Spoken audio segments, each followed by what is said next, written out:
saya Sotehoto Namo Buddhaya ya. Baik, di sini kami dari kelompok 5 akan melanjutkan penjelasan dari kelompok 4 ya. Seperti yang kita ketahui bahwa kelompok 4 kemarin sudah menjelaskan materi-materinya yaitu tentang bimbingan di sekolah ya. Jadi di sini kami akan melanjutkan dari penjelasan dari kelompok 4 ya.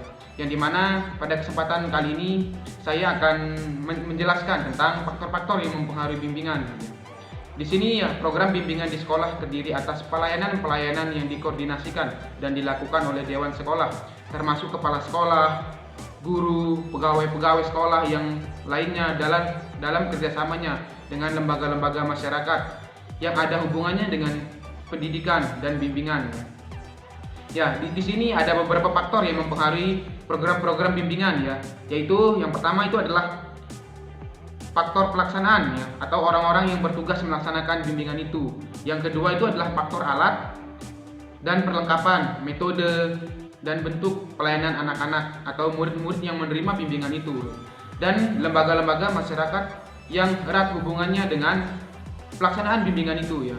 Program bimbingan ini hendaklah disesuaikan dengan keadaan atau tujuan sekolah. Ya, program bimbingan itu hendaknya disesuaikan dengan keadaan dan tujuan sekolah masing-masing ya. Besar kecilnya sekolah, letak sekolah, daerah di tingkat sekolah ya, serta jenis sekolah umumnya ataupun kejuruan ya. Semua itu akan mempengaruhi atau menentukan apa dan bagaimana program bimbingan itu hendak dilaksanakan sesuai dengan sesuai dengan tujuan pendidikan yang telah digariskan oleh pemerintah, yakni berdasarkan falsafah negara yaitu Pancasila dan Undang-Undang Dasar 1945. Baik, selanjutnya yaitu materi poin yang kedua, yang dimana program bimbingan. Di sini ciri-ciri umum program bimbingan itu ada 5. Yang pertama itu adalah kegiatan bimbingan ya. Proses yang menyangkut penilaian, penyesuaian organisasi dan perkembangan haruslah dilakukan secara kontinu sejak dari taman kanak-kanak sampai pendidikan orang dewasa, termasuk tingkat akademik dan universitas, dan juga pelayanan-pelayanan masyarakat bagi para pemuda dan orang-orang yang sudah keluar dari sekolah. Nah, artinya di sini adalah program ini harus kita lakukan secara kontinu mulai dari kanak-kanak sampai menjelang masuknya universitas. Terus yang kedua itu adalah proses bimbingan haruslah menyerap setiap kegiatan sekolah dan dilakukan oleh guru-guru serta orang-orang yang memiliki keahlian khusus dalam hal itu. Terus yang ketiga itu adalah program bimbingan hendaklah definitif, atau bisa disebut program bimbingan ini harus tegas, jelas, dan mudah dipahami prosedurnya dan kegiatan-kegiatan apa yang akan dilakukan. Nah, di sini program bimbingan ini harus jelas dan tegas, mudah dipahami oleh siswanya. Terus yang keempat itu adalah semua fase program bimbingan haruslah dikoordinasikan, termasuk kegiatan-kegiatan masyarakat dalam suatu pelayanan yang disusun secara teratur dan sistematis, berbagai pelayanan yang diarahkan pada tujuan yang sama. Yang terakhir itu adalah yang kelima, yaitu program itu hendaklah mengarah titik perhatian pada tujuan-tujuan dan masalah-masalah individu murid, seperti pengertian akan diri sendiri, perkembangan dan pengarahan diri sendiri, serta orientasinya terhadap masyarakat. Yaitu tadi saya telah menjelaskan bahwasanya di sini ada lima ciri umum program bimbingan. Saya akan menjelaskan tentang implikasi-implikasi suatu program bimbingan. Implikasi-implikasi yang dapat diusahakan oleh sekolah ialah: yang pertama, bagi individu murid, terbagi menjadi beberapa bagian. Yang pertama, menyediakan kondisi-kondisi agar setiap murid selalu merasa aman, bebas dari rasa takut dan cemas yang berlebihan, gembira dan berkeyakinan prestasi yang dapat dicapainya mendapat penghargaan dan perhatian. Yang kedua, menyediakan kondisi-kondisi dan kesempatan-kesempatan bagi setiap murid untuk memperoleh hasil yang lebih baik. Yang ketiga, mengembangkan pengertian dan sikap-sikap yang dapat merangsang murid memelihara kesehatan jasmani dan rohani mereka. Yang keempat, mengusahakan agar murid-murid dapat memahami dirinya, seperti kecakapan, sikap, minat, dan pembawaannya. Yang kelima, mengembangkan sikap-sikap dasar bagi tingkah laku sosial yang baik. Tingkah laku yang sesuai dengan bermacam-macam tempat dan waktu. Yang keenam, mengembangkan rasa keseimbangan, ketenangan, kesabaran, dan pengarahan diri. Yang ketujuh, mengembangkan minat murid-murid terhadap nilai-nilai intelektual, sosial, dan rekreasi, atau termasuk pengguna waktu senggang. Yang ke-8, memperoleh informasi pendidikan, pekerjaan, dan sosial yang diperlukan dalam pembuatan rencana-rencana sekarang dan yang akan datang.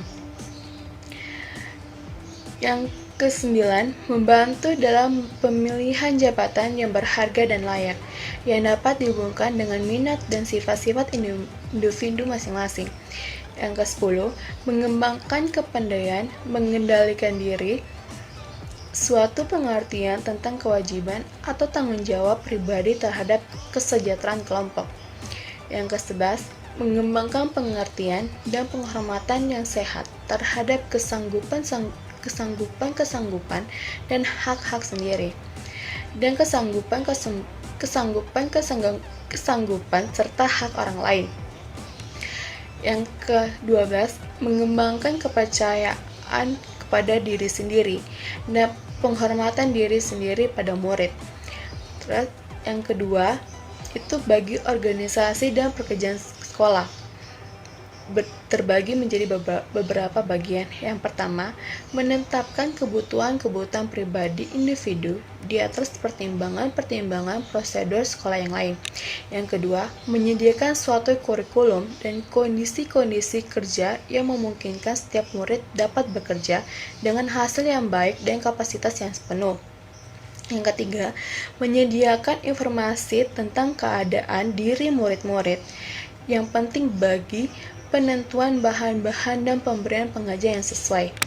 Yang keempat, menyediakan kondisi-kondisi yang memungkinkan murid-murid berpartisipasi secara aktif dalam perencanaan dan dalam kegiatan kelompok.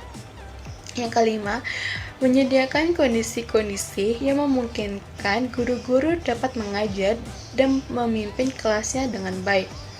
Yang keenam, menyediakan pelayanan profesional untuk membantu guru-guru dalam mengembangkan sikap-sikap, kecakapan, dan teknik-teknik yang perlu bagi penasihat dalam kelasnya. Selanjutnya yang ketujuh, menyediakan pelayanan yang sehat yang dapat membantu mendapatkan kondisi-kondisi jasmani murid-murid yang mungkin mengakibatkan tingkah laku yang tidak layak. Yang ke-8, menyediakan bahan-bahan untuk keperluan testing atau pencatatan yang diperlukan untuk mengetahui kebutuhan, sifat-sifat, dan minat-minat individu murid-murid. Terus yang ke-9, mengadakan penasihatan dan wawancara dengan orang-orang tua murid bila hal itu dibutuhkan untuk menolong murid yang bersangkutan. Yang ke-10, menyediakan pelayanan khusus bagi individu yang tidak dapat disesuaikan atau ditolong melalui prosedur kelompok atau melalui guru kelas yang bersangkutan. Yang ke-11, menyediakan kesempatan untuk mengadakan pendekatan bersama dalam memecahkan masalah staf. Yang ke-12, menyediakan kesempatan untuk mengadakan perencanaan staf atau staff planning, sehingga dengan demikian pandangan dan tujuan bersama dapat dikembangkan. Implikasi program bimbingan seperti diuraikan di atas hanyalah sebagai contoh yang tidak perlu diikuti secara mutlak.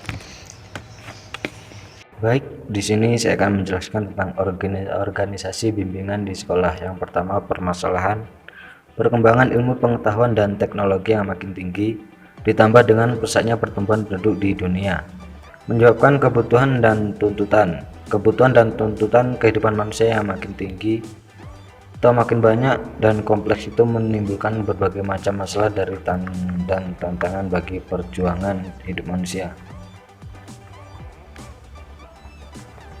Tidak semua orang dapat mengatasi dan menyelesaikan kesulitan dan masalah-masalah yang dihadapi di dalam proses perjuangan hidupnya, apalagi bagi anak-anak selagi generasi muda yang belum matang dan masih memerlukan bimbingan dan pendidikan untuk persiapan hidupnya pada masa yang akan datang. Di sini terdapat beberapa kesulitan dan masalah yang banyak dialami para siswa seperti yang telah disinggung dalam uraian terdahulu. Antara lain, kurangnya minat dan perhatian terhadap beberapa mata pelajaran di sekolah, kesulitan dalam belajar dan menerima pelajaran, kesulitan dalam memilih jurusan yang sesuai dengan bakat dan kemampuannya, kesulitan dalam memilih jenis sekolah tempat melanjutkan pelajaran, kesulitan dalam menyesuaikan diri di dalam pergaulan, masalah-masalah yang dialami akibat sifat-sifatnya yang keras kepala atau mempunyai perasaan rendah diri, masalah-masalah yang dialami anak karena sosial ekonomi keluarga yang kurang atau tidak mampu. Selanjutnya, masalah kerusakan moral akibat kesalahan atau kurang mendapat didikan dari orang tua, kesulitan yang dialami akibat perkembangan masa pubertasnya, kesulitan dalam memilih pekerjaan yang sesuai. Selanjutnya terdapat struktur organisasi bimbingan di sekolah. Orang-orang yang diperlukan di dalam organisasi atau lembaga bimbingan itu sendiri mencakup dokter, ahli agama, ahli penyakit jiwa atau psikiater, ahli ilmu jiwa, psikolog, pekerja sosial, social workers, dan ahli pendidikan, pedagog atau educationist. Sekolah-sekolah swasta yang memiliki beberapa jenis dan tingkatan sekolah TK, SD, SMTP, dan SMTA dalam satu kompleks bangunan sekolah dapat membentuk lembaga bimbingan sekolah yang lebih lengkap dan dapat melayani seluruh siswa yang belajar di kompleks tersebut. Di sini lembaga bimbingan dan penyuluhan dibagi menjadi 5 bagian. Yang pertama, bagian pencegahan, pemeliharaan, bagian penasihat akademik dan hubungan sekolah, bagian pusat pengetahuan, bagian penyuluhan dan percobaan, bagian rehabilitasi dan kuratif.